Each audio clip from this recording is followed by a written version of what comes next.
Hello, good morning everyone. Good morning my kids. How's your morning? How's your day? I hope you are healthy and keep spirit. Okay, please open your book IPS first, page 84. Please open your book IPS first, page 84.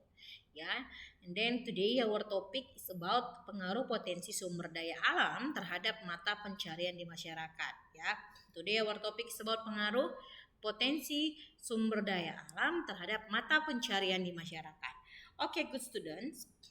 Sumber daya alam yang berlimpah dan bervariasi itu mempengaruhi mata pencarian yang ada di masyarakat. Nah, berikut kita akan bahas one by one mata pencarian yang ada di masyarakat sesuai dengan wilayahnya.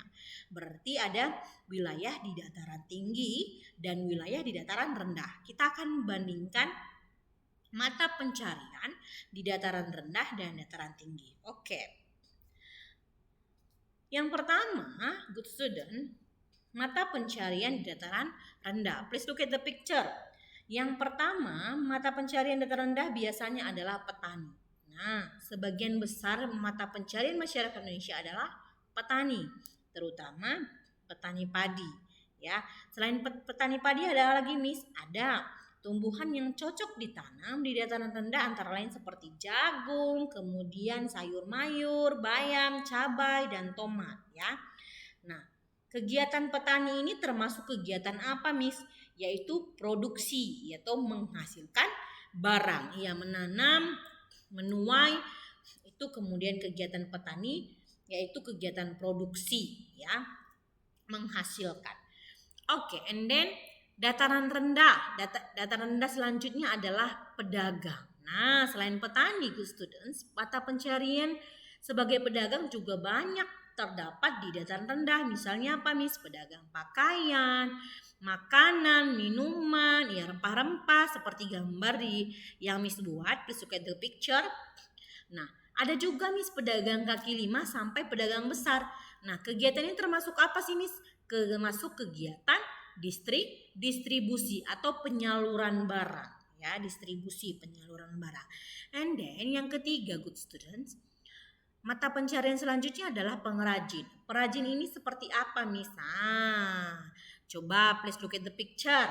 Nah, di sini ada seorang nenek-nenek yang lagi membuat sebuah kotak-kotak seperti keranjang, ya.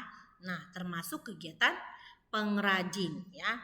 Nah, biasanya pengrajin ini mengolah hasil hutan atau hasil-hasil di daerah tersebut atau bisa juga mendatangkannya dari luar kota, kemudian membuat sebuah kreasi dan menghasilkan sebuah barang.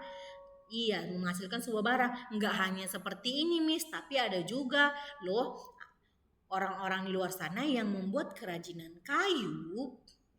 Dari pengolahan kayu menjadi apa? Meja, Miss, kemudian menjadi kursi, ya kursi yang cantik, kemudian bisa menjualnya sampai ke luar negeri. Jadi ini dia biasanya mata pencarian di dataran rendah. Nah, lanjut, mata pencarian di dataran tinggi yaitu peternak. Nah, peternak seperti gambar di sini ya yang Miss buat. Please look at the picture. Peternak hewan biasanya terdapat di daerah dataran tinggi. Kenapa? Karena memiliki udara yang sejuk seperti ini. Peternak sapi, ya. Nah, kemudian sama halnya dengan petani kebun.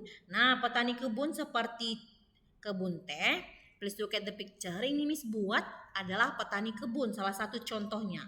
Nah, hasil kebun kemudian didistribusikan atau dijual kepada pengelola hasil perkebunan, ya. Misalnya teh yang dijual ke tempat pembuatan bahan minuman, ya. Atau misalnya ada lagi hasil alam, misalnya buah pala, dijual ke pedagang bahan makanan. Oke. Next, selanjutnya mata pencarian di perkotaan. Nah, perkotaan ini kan merupakan pusat aktivitas ekonomi. Jadi, kalau di kota, good students, banyak kegiatan ekonominya. Jadi bervariasi, nggak hanya satu, Miss. Biasanya mata pencarian non agraris, ya.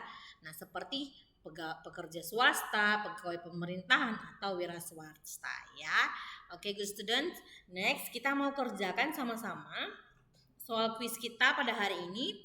Kamu menuliskan 5 pekerjaan masyarakat Indonesia yang kamu ketahui. Kemudian tuliskan contoh kegiatan masing-masing pekerjaan tersebut pada tabel yang di sebelahnya ya, pada contoh kegiatannya. Jadi kamu isi nama pekerjaannya apa, kemudian apa sih contoh kegiatannya, contoh kegiatan-kegiatan yang dilakukan si pekerja itu. Oke, good students, you understand? Iya, kita akan bahas di Zoom juga. Anak-anak Miss, I think enough for today. Thank you so much. Thanks a million. Bye-bye.